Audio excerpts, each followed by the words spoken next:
नमस्कार दोस्तों, कैसे हैं आप सभी। कल के लिए डेट इज़ 29 मई के लिए कुछ स्विंग ट्रेडिंग स्टॉक्स हैं जिसके बारे हम डिस्कस करेंगे और उसके पीछे का टेक्निकल रीज़न क्या है कि जिससे हमें लगता है कि इसमें एक अच्छा स्विंग अपॉर्चुनिटी बन रहा है। बट उसमें जाने से पहले एक चीज़ मैं आप लोगों को एज ए डिस्क्लेमर बता देना चाहता हूँ। किसी भी स्टॉक के अंदर आपने 0.5% of your total capital in demat account से ज़्यादा रिस्क नहीं लेना है।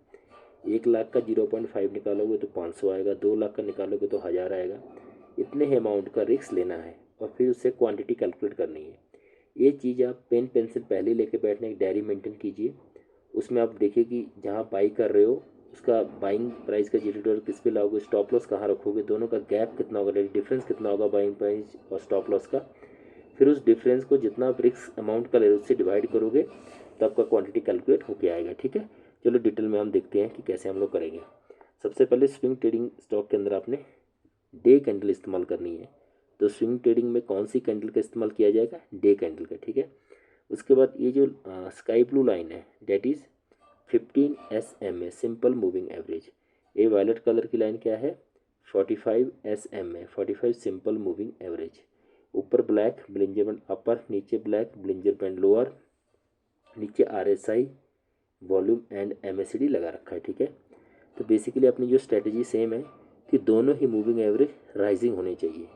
ठीक है, दोनों ही मूविंग एवरेज राइजिंग होने चाहिए तो हम अपना पोजीशन इनिशिएट कर सकते हैं। ठीक है, तो इस स्टॉक का नाम है Ipca lab, IPCALAB, Ipca lab stock है ये। ठीक है, अब देखिए ये जो आज की कैंडल बनी है, ये जो आज की कैंडल बनी है ये ग्रीन कैंडल बनी है और इससे प्रीवियस कैंडल रेड थी। तो इस प्रीवियस रेड कैंडल के ऊपर ग्रीन कैंडल ने जाके क्लोज दिया है। ठीक है, इस ग्रीन रेड कैंडल के ऊपर जाके इस ग्रीन कैंडल ने क्लोज दिया, तो पहला कंडीशन सेटअप हो गया। 45 देखिए क्लियर कट राइजिंग में है और जो स्काई ब्लू लाइन है 15 SMA अगर ब्रॉड करके देखेंगे, देखिए यहाँ से उठना शुरू हो चुका है, यहाँ से क्या उठना राइजिंग होना ये भी शुरू हो चुका है।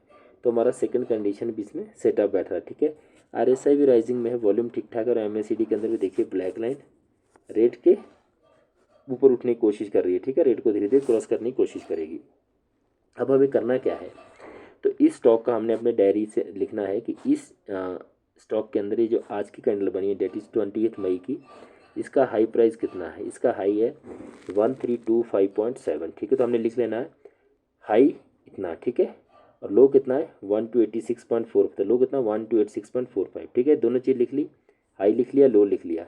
नेक्स्ट हम लिखेंगे कि अपना बाइंग प्राइस का जीरो कहाँ लगाएं, तो मैंने जिसके हाई के थोड़ा ऊपर, तो लगभग 13 स्टॉक का स्टॉक है, 1325 रुपये का कुछ स्टॉक है, तो 1 रुपया 20-30 पैसा ऊपर, तो हम बेसिकली 1 रुपया 30 पैसा ऊपर, तो 1327, तो 1327 का हम बाइंग प्राइस GT ऑर्डर लगाएंगे और स्टॉप लॉस क्या रखेंगे, लो के थोड़ा नीचे, तो लो कितना है 1286.45, तो लो हम स्टॉप लॉस क्या रखेंगे 1285.25, तो लगभग 1 रुपया 20 पैसे नीचे, मतलब 1 रुपये से थोड़ा ज़्यादा कर लेना और कोशिश करना जैसे 1000 का स्टॉक है तो आप 25 पैसा पीछे हो जाए, 50 पैसा हो जाए, 75 जाए, 1 रुपये, इस हिसाब से अपने थोड़ा सा पीछे का मेंटेन कर लेना। कई बार क्या होता है कि वो ट्रिगर नहीं होता। ठीक है, तो जैसे इसका लो है 1286.45, तो आप 1285.25 का स्टॉप लॉस नीचे अपने डायरी में लिख लो।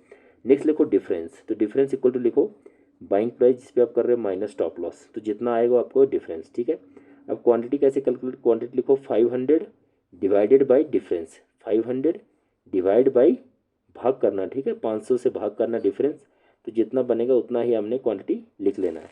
500 क्यों लिया गया कि मैं मान के चल रहा हूँ कि आप 1 लाख से आप ट्रेडिंग कर रहे हो। ठीक है, अगर आपका 2 लाख है तो आपका 1000 हो जाएगा, तो डिवाइड बाई डिफरेंस करना, जितना है उतना ही क्वांटिटी आपने परचेस करना है। ठीक है, बाकी ये वीडियो कैसा लगा अपने दोस्तों के साथ पक्का शेयर करना एंड लाइक करना, और अपने डेली ही ऐसे स्टॉक आपने ढूंढने हैं जिसके अंदर आपको लग रहा है कि दोनों ही मूविंग एवरेज राइजिंग में हो और ये जो प्रीवियस रेड कैंडल बनी उसके ऊपर जाके ही ग्रीन कैंडल ने क्लोज दिया हो। ठीक है, बड़ी सिंपल स्ट्रैटेजी है, बट आपने इस कॉन्स्टेंट इसमें प्रैक्टिस करके अपनी अपनी मास्टरी हासिल करनी है।